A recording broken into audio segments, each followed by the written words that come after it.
Boa noite, irmãos, graça e paz do Senhor a todos. Vamos abrir a palavra de Deus no Evangelho de Lucas, especialmente no capítulo 24, onde nós iremos iniciar nesta noite, assim como iniciamos no culto das 17 horas, uma série de mensagens que a equipe pastoral estará entregando, ministrando a nós nesse mês de outubro. E elas têm como título principal, muito prazer, meu nome é Deus. Talvez uma ou outra pessoa imagine algo que soe irreverente, mas na verdade não é. Nós temos absoluta certeza de que Deus, em vários momentos da história da salvação, do Antigo e do Novo Testamento, literalmente fez isso. Muito prazer, meu nome é Deus. Quando Ele se revelou de maneira progressiva, cumulativa, através de experiências e de momentos em que Ele manifestou-se a pessoas. E, maravilhosamente, essas pessoas expressaram esta revelação de Deus, esse encontro com Deus, dizendo acerca de Deus, ou dando nomes a Deus, como Jeová Jirê, o Deus que provê, Jeová Rafá, o Deus que cura, Jeová Shalom, o Deus que é paz, que eram as maneiras como as pessoas expressavam a Deus aquilo que elas tinham tido de experiência com Deus. Nós estaremos falando no dia de hoje sobre muito prazer. Meu nome é o Deus que se faz presente. E para isso nós vamos ler um dos momentos em que ele revela-se a dois discípulos dele, que ficaram conhecidos como os discípulos no caminho de Emaús. Leia comigo Lucas capítulo 24, a partir do verso 13, onde nós iremos ler a partir de agora. Diz assim, Lucas 24, a partir do verso 13. Naquele mesmo dia, dois deles estavam de caminho para uma aldeia chamada Emaús, distante de Jerusalém, 60 estádios. E iam conversando a respeito de todas as coisas sucedidas. Aconteceu que, enquanto conversavam e discutiam, o próprio Jesus se aproximou deles e ia com eles. Os seus olhos estavam, porém, como que impedidos de o reconhecer. Então lhes perguntou Jesus: que é isso que vos preocupa? E de que ides tratando à medida que caminhais? E eles pararam entristecidos. Um, porém, chamado Cleopas, ou Cleopas, respondeu dizendo: eis o único, porventura, que tendo estado em Jerusalém, ignoras as ocorrências destes últimos dias? Ele lhes perguntou: quais? E então eles explicaram o que aconteceu a Jesus, o Nazareno, que era varão profeta, poderoso em obras e palavras, diante de Deus e de todo o povo. E como os principais sacerdotes, as nossas autoridades, o entregaram para ser condenado à morte e o crucificaram. Ora, nós esperávamos que fosse ele quem havia de redimir a Israel. Mas depois de tudo isso, já é o terceiro dia desde que tais coisas aconteceram. É verdade também que algumas mulheres das que conosco estavam nos surpreenderam, tendo ido de madrugada ao túmulo e não achando o corpo de Jesus, voltaram dizendo terem tido uma visão de anjos, os quais afirmam que ele vive. De fato, alguns dos nossos foram ao sepulcro e verificaram a exatidão do que disseram as mulheres, mas não o viram. Então lhes disse Jesus: ó nécios e tardos de coração, para crer tudo o que os profetas disseram. Porventura não convinha que o Cristo padecesse e entrasse na sua glória? E aí, começando por Moisés, discorrendo por todos os profetas, expunha-lhes o que a seu respeito constava em todas as Escrituras. Quando se aproximavam da aldeia, para onde eles iam, fez ele menção de passar adiante. Mas eles o constrangeram, dizendo: fica conosco, porque é tarde e o dia já declina. E então ele entrou para ficar com eles. E aconteceu que, quando estavam à mesa, tomando ele o pão, abençoou e, tendo-o partido, lhes deu. Então se lhe abriram os olhos e o reconheceram, mas ele desapareceu da presença deles.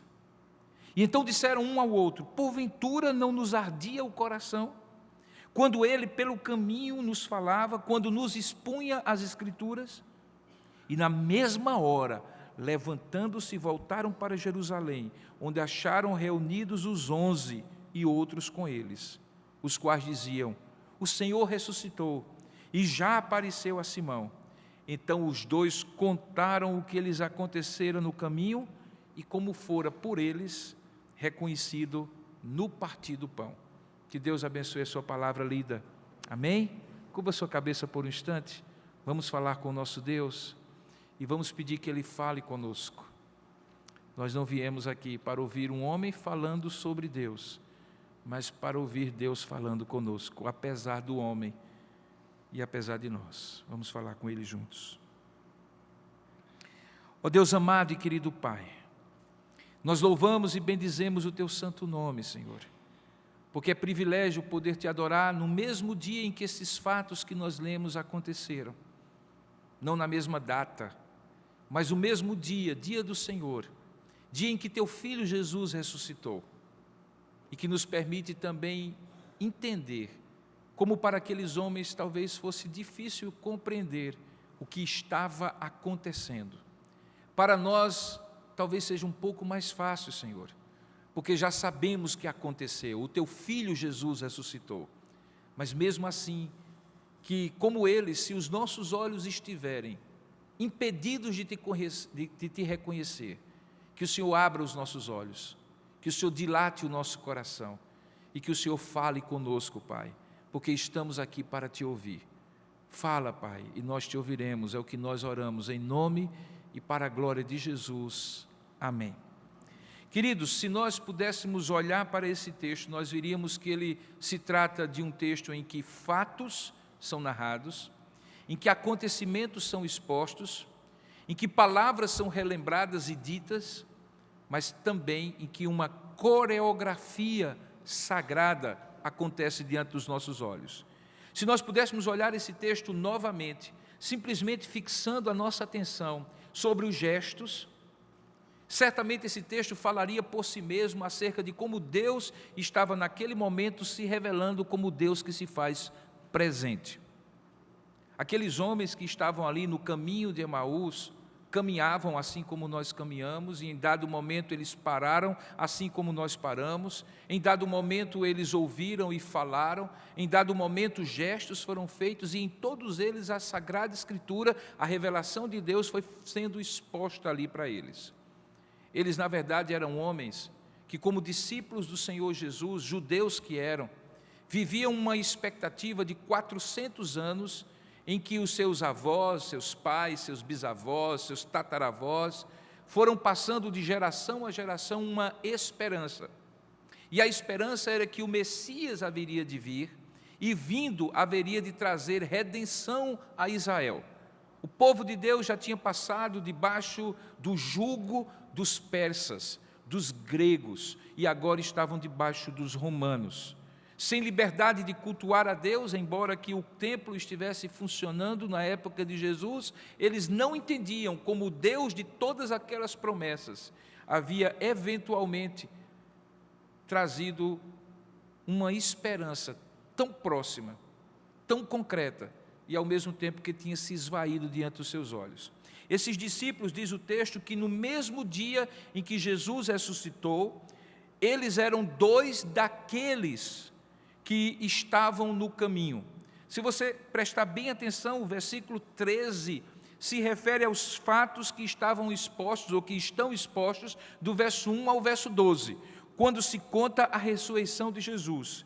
E aí, quando se fala que naquele primeiro dia da semana, o domingo, Jesus ressuscitou, logo se diz no verso 13, e naquele mesmo dia, portanto, enquanto os fatos estavam ainda quentes e acontecidos em Jerusalém, eles estavam saindo de Jerusalém para Emaús. Emaús era uma daquelas cidades que nós chamamos de cidade dormitório, ainda hoje. Nas grandes festas de Jerusalém, a cidade ficava lotada. E como naquela época já se aplicava a lei da oferta e da procura, a hospedagem ficava caríssima. E então muitos deles se hospedavam em Betânia, em Emaús, cidades próximas, para que depois, durante o dia, pudessem ir ao templo, oferecer os seus sacrifícios, participarem da Páscoa, do Pentecoste, das festas do tabernáculo e assim por diante, e depois voltarem para repousar. Mas mais do que qualquer outra razão para a saída deles, no mesmo dia em que Jesus estava ressuscitando, ou tinha ressuscitado, mais do que uma razão logística, o que estava no coração daqueles homens era uma sensação de que eles tinham chegado muito perto a ver a concretização da esperança de Israel, mas alguma coisa tinha acontecido e o desespero estava tomando conta do coração deles. Eles iam conversando, diz o texto no versículo 14, a respeito de todas as coisas sucedidas. E é claro, é perceptível, quase conseguimos cortar com uma faca o ar pesado da conversa daqueles dois homens que eram discípulos de Jesus. Eles estavam conversando sobre esperança e desespero, sobre angústia e falta de paz. Eles estavam falando sobre falta de fé, de como eles tinham jogado a toalha. Perceba que esse texto, quando esse texto é narrado, ele está dentro de aquilo que nós, nesses dias que vamos pregar sobre a apresentação de Deus, a revelação de Deus, você vai entender que ele está como uma narrativa de um episódio no Novo Testamento, semelhante a outros episódios do Antigo Testamento, em que homens e mulheres foram apresentados a Deus, ou que Deus se apresentou a eles. Aquilo que nós chamamos de revelação. A história das histórias da Bíblia, em que todas as histórias da Bíblia ganham significado. As histórias todas do Antigo Testamento e do Novo Testamento são exemplos, são narrativas de como Deus foi progressivamente se revelando e se mostrando. E a cada revelação dessa, os homens viam um pouco do caráter de Deus, do ser de Deus, dos atributos de Deus e da vontade de Deus. E, consequentemente, eles tinham uma apropriação, uma percepção mais profunda e espiritual de quem era o Criador. Deus se revelava e eles compreendiam a revelação. Quando eles, naquele momento, estavam com o coração triste e pesado, Jesus se aproxima deles e perceba que, apesar de Jesus se aproximar deles, enquanto eles conversavam e discutiam, veja aí no verso 15, o próprio Jesus, eu gosto muito dessa expressão, o próprio Jesus, denotando a iniciativa do próprio Jesus, foi de moto próprio, foi por iniciativa própria que ele se aproxima e ia com eles. E ali nós podemos perceber, a partir da interação desse encontro de Jesus com os seus discípulos, que Deus estava cumprindo naquele momento aquilo que depois o escritor aos Hebreus manifesta, quando diz que, havendo Deus outrora falado aos nossos pais pelos profetas, agora nos fala por intermédio do seu Filho. Jesus Cristo é a revelação plena de Deus, e naquele momento era o próprio Deus que se manifestava a eles e se encontrava com eles no caminho do desespero, no caminho de Emaús. Perceba que esse texto ele tem 4 grandes verdades que eu gostaria de compartilhar com você nesta noite, e todas elas, quando conectadas como elos de uma corrente, vão mostrar a você que Deus é o Deus que se faz presente, que Deus é o Deus que se aproxima. A primeira delas é que, apesar do desespero daqueles homens, apesar da angústia daqueles homens, da agonia, da apatia, do desânimo que eles tinham e percebiam diante dos fatos,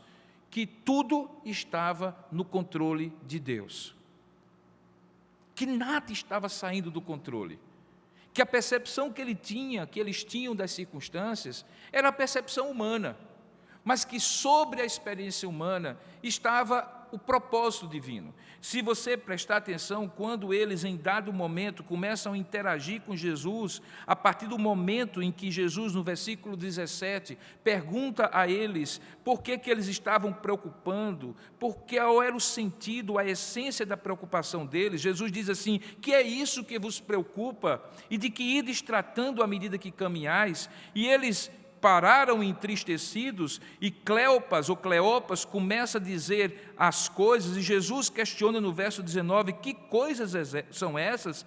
E eles explicam que logo depois, Jesus manifesta para eles a clareza daquilo que eles precisavam compreender e que não estavam compreendendo. É que quando chega um pouquinho mais lá na frente, no versículo 25, depois dessa interação e desse diálogo, Jesus diz assim: ó nécios, tolos e tardios ou tardos de coração, para crer tudo o que os profetas disseram. E aí ele começa a expor que tudo aquilo que estava acontecendo naquele dia, que tinha acontecido 3 dias antes na crucificação, que tinha acontecido durante 3 anos e meio, e que eles como discípulos tinham convivido, fazia parte de um propósito divino, da soberana vontade de Deus de manifestar o ápice, o zênite, a plenitude do seu amor.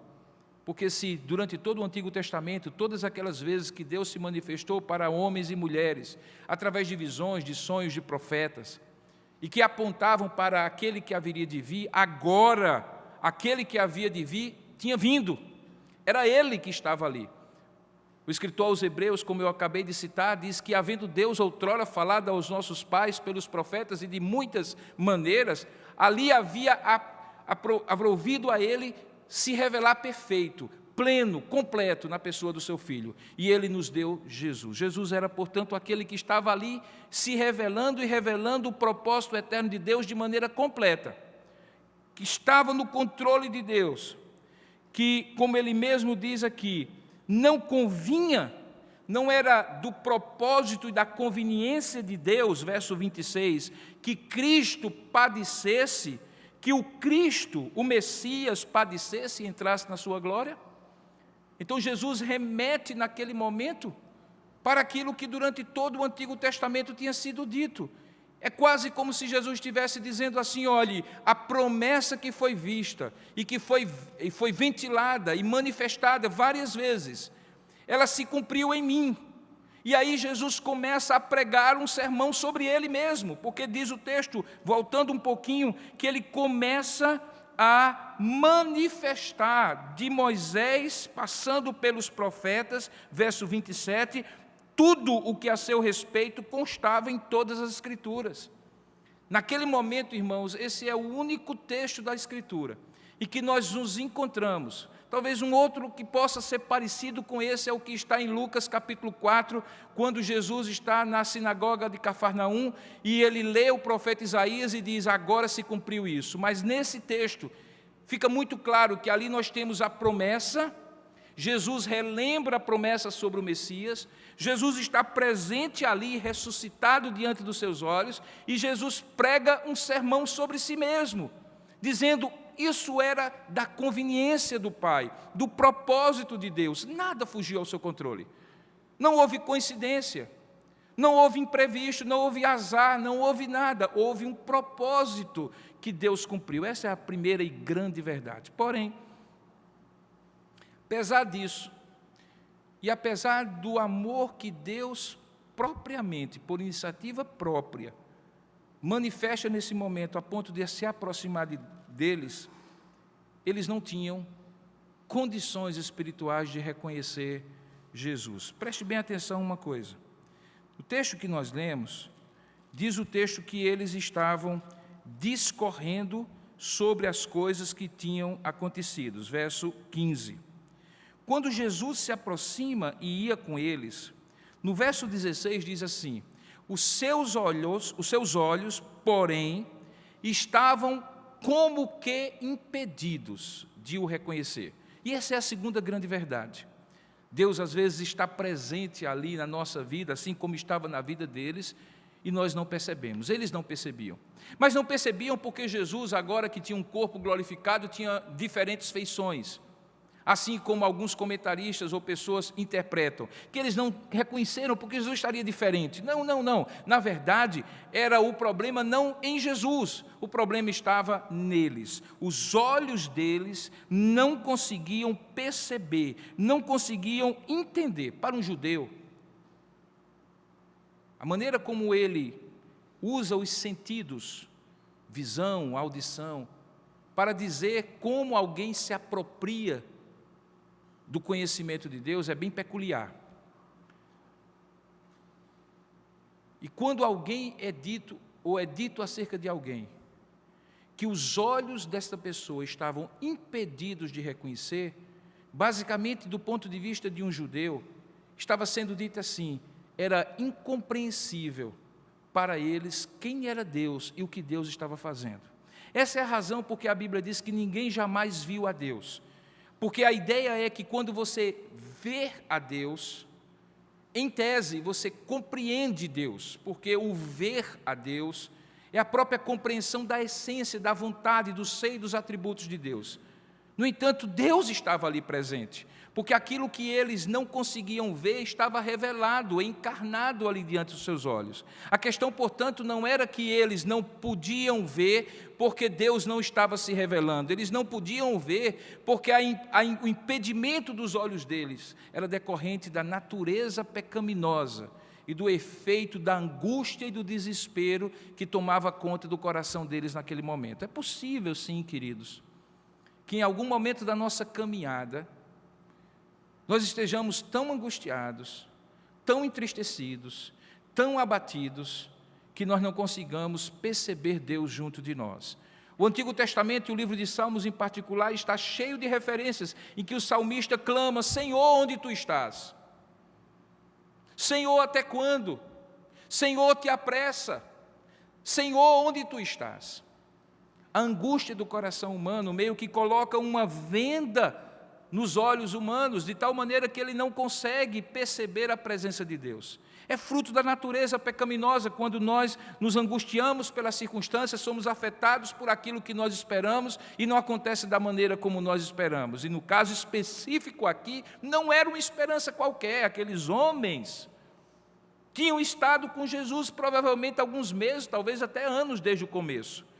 Eles talvez tinham deixado tudo para trás, assim como aconteceu com Pedro, Tiago, João e André, o irmão de Pedro. Os primeiros discípulos, lembra quando Jesus diz assim: vinde após mim, eu vos farei pescadores de homens? Diz o texto que eles deixaram as redes e seguiram Jesus. Muitos desses discípulos tinham deixado tudo e estavam seguindo Jesus, meio que numa missão, entendendo e compreendendo que o reino de Deus seria restaurado ali, o Messias tinha chegado. Eles faziam parte daquele momento em que seus pais, avós, bisavós, tataravós, gerações anteriores tinham esperado e agora os seus olhos iam ver. Daí o desespero deles, diz o texto, quando eles pararam entristecidos e começaram a narrar o que tinha acontecido da perspectiva deles. Veja que a partir do verso 19, quando eles explicam a Jesus, ele diz assim: olha, os fatos são acerca do que aconteceu a Jesus, o Nazareno. Ele era varão profeta, poderoso em obras e palavras diante de Deus e diante do povo. E como diante deste Deus, diante desse Nazareno, desse profeta, os principais sacerdotes e as autoridades o entregaram para ser condenado à morte e o crucificaram. Até aqui ele estava narrando os fatos, mas veja no verso seguinte, no verso 21, ele diz: ora, nós esperávamos, essa era a nossa esperança, que fosse ele quem havia de redimir a Israel, de resgatar, de libertar Israel. É lógico que eles tinham em mente uma libertação política, uma libertação do Império Romano, e eles pensavam que isso aconteceria em Jesus. Aí eles então, e a gente quase consegue perceber o gesto de desespero, quando eles dizem assim: mas já é o terceiro dia, desde que tais fatos aconteceram. Não é fácil quando a gente perde esperança. Não é fácil quando a angústia toma conta do nosso coração. E parece que quanto maior a esperança e a expectativa que se tem, meio que quanto maior a altura, maior é a queda.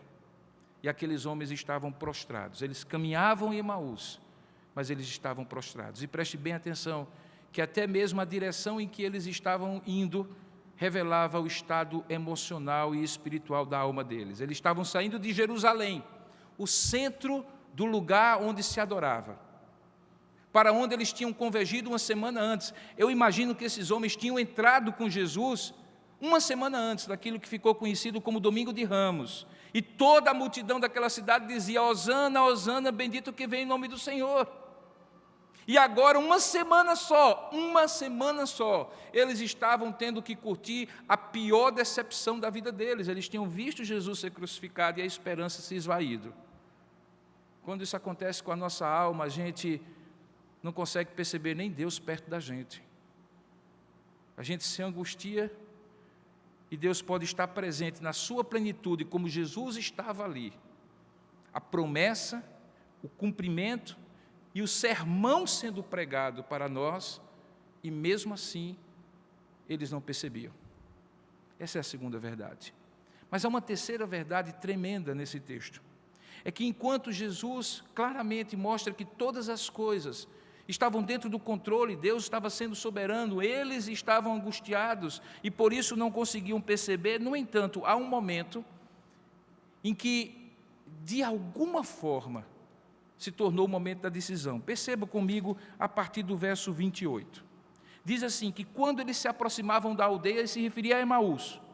Quando se aproximavam da aldeia para onde ia, Jesus fez menção. Eu não sei se ele bateu nas costas dos discípulos e meio que disse assim. Eu não sei exatamente qual foi o gesto, mas imagine aí na sua imaginação livre que ele em algum momento disse: é minha hora, eu estou indo. Ele fez menção de passar adiante, diz o texto. Mas aí eles o constrangeram. O termo aqui é um termo muito forte. Essa palavra constrangimento talvez fosse melhor traduzida por insistência, veemente. Claro que eles não agarraram em Jesus, mas eles disseram assim, e aqui está registrado, eles disseram assim: fica, Senhor, conosco. Fica, Senhor, conosco, porque já é tarde e o dia já declina.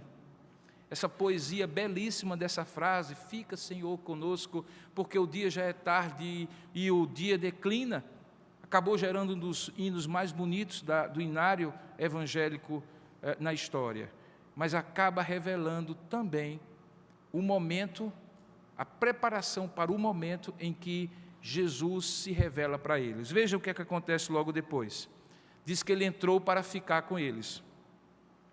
E como acontecia no final de cada dia, como acontece no nosso cotidiano e naquela época também, eles se prepararam para a ceia que encerrava o dia. E naquele momento diz o texto que quando eles estavam à mesa, verso 30, ele tomou o pão, abençoou o pão, deu graças a Deus e o partiu e lhes deu. E quando ele lhes deu, veja o que é que diz o verso 31. Os seus olhos se abriram. Ora, os olhos estavam abertos, mas não espiritualmente. Foi o gesto de Jesus que remeteu a eles a um momento em que talvez eles viram acontecer várias vezes. Eles não estavam provavelmente na última ceia, aquela que é narrada nos evangelhos, quando Jesus transforma a ceia pascal naquilo que nós conhecemos como Eucaristia e que nós vamos celebrar hoje.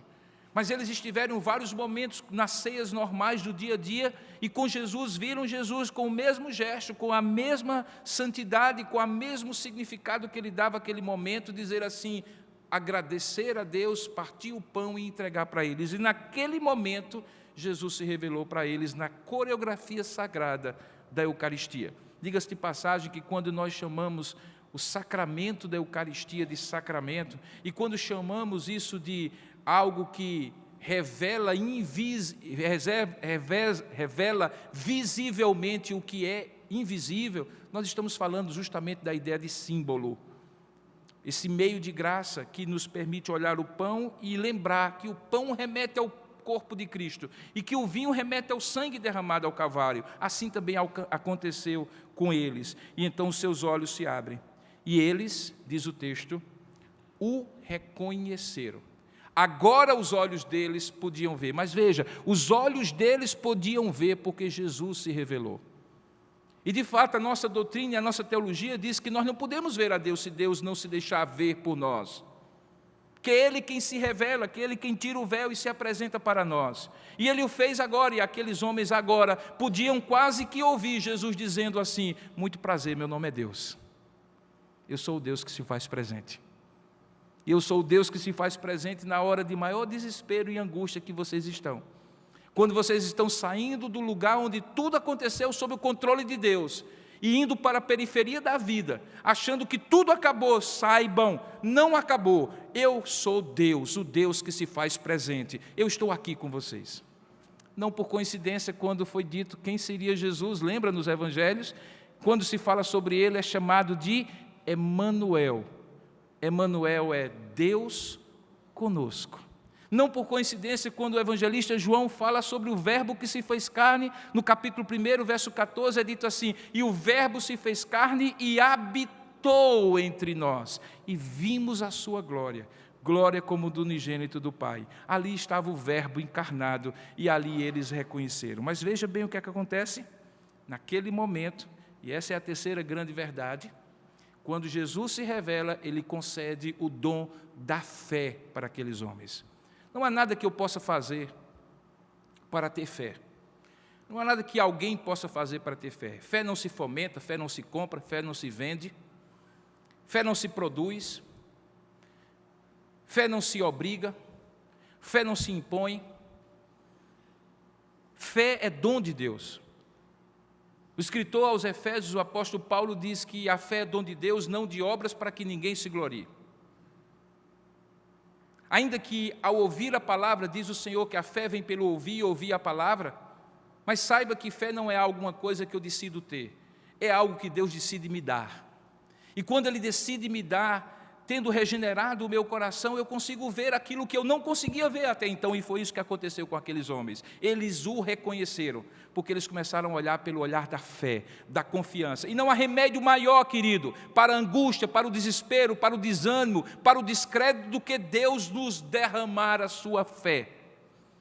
A capacidade de crer e confiar, apesar das circunstâncias que nós estamos vivendo. Porque a fé é certeza de coisas que se esperam e convicção de fatos que não se veem. Sem fé é impossível agradar a Deus, porque aquele que se aproxima dele, é preciso crer que ele é abençoador daqueles que o buscam. E foi isso que aconteceu com aqueles homens. Mas há uma coisa interessante ali.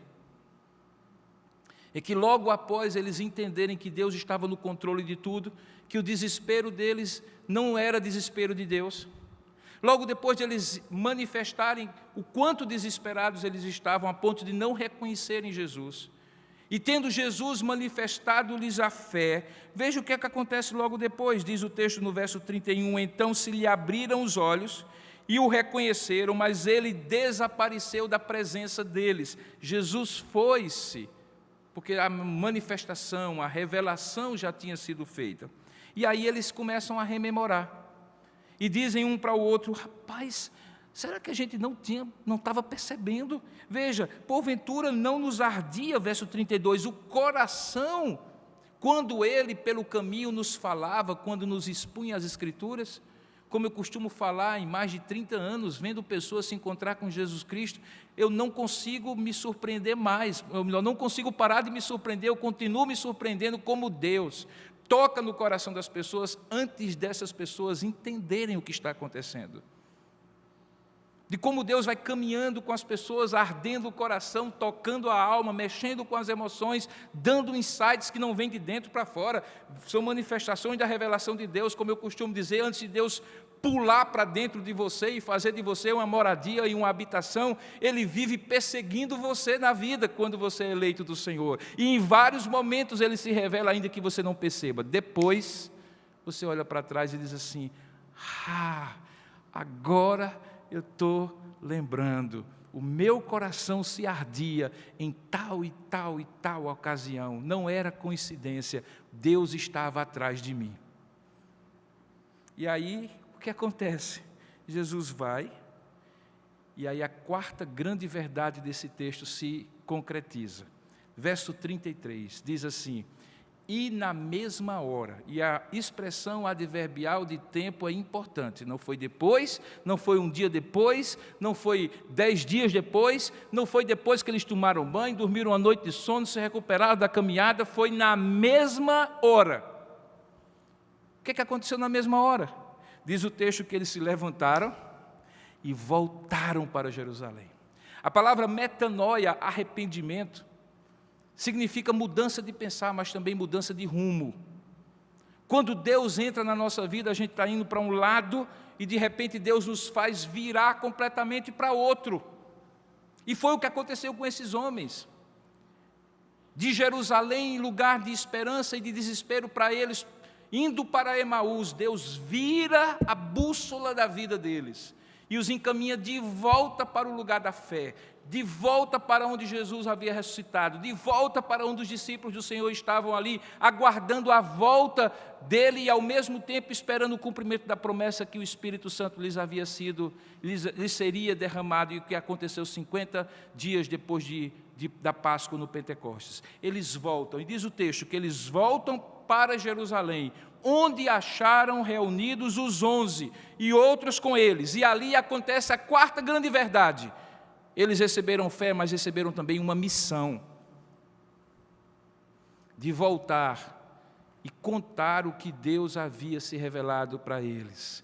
Veja o que é que acontece, verso 34, eles se encontram com aqueles irmãos, e os irmãos diziam assim: o Senhor ressuscitou, e já apareceu a Simão. E o que eu acho interessante é assim, olha só que coisa maravilhosa, olha que coisa maravilhosa, 2 estão indo de Jerusalém para Emaús, Jesus está caminhando com eles, e lá em Jerusalém, Jesus glorificado, já não mais preso por um corpo físico, tendo o corpo glorificado pelo poder da ressurreição, também está com Pedro, se revelando a ele.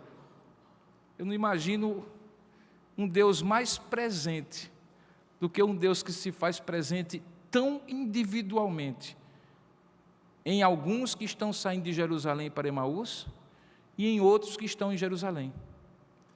Pouco importa, querido, o lugar e o momento em que você está na sua caminhada com Deus.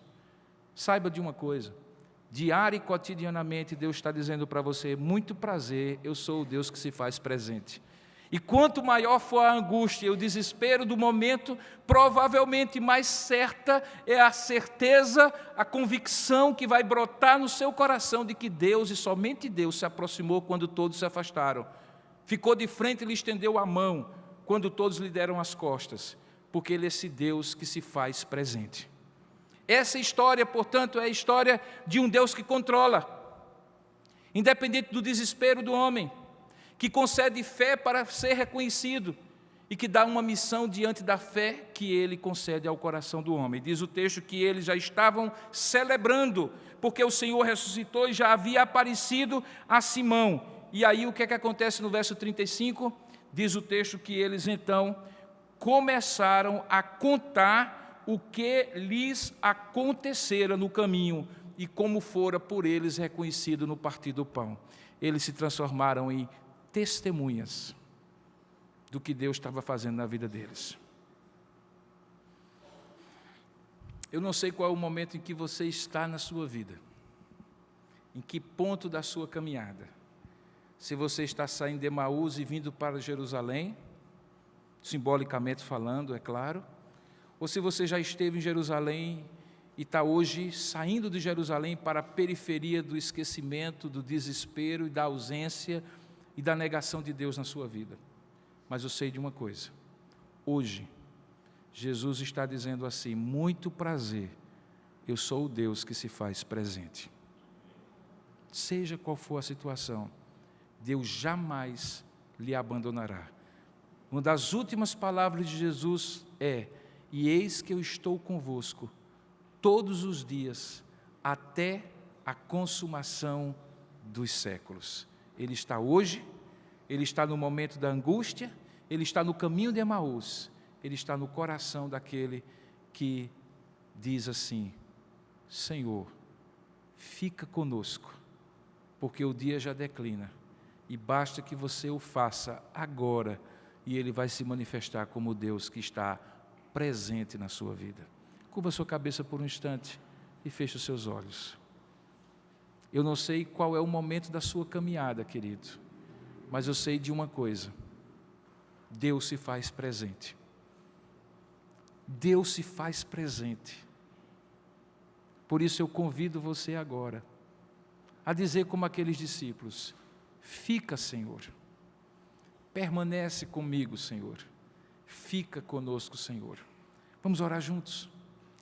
Ó Deus amado e querido Pai, nós louvamos e bendizemos o Teu nome, Senhor, porque sabemos, ó Pai, que Tu és um Deus que se apresenta a nós desde que o Senhor criou o primeiro homem e a primeira mulher. E nos momentos de maior desespero e angústia ainda mais, Tu te revelaste nas nossas necessidades e carências, como Deus que se faz presente.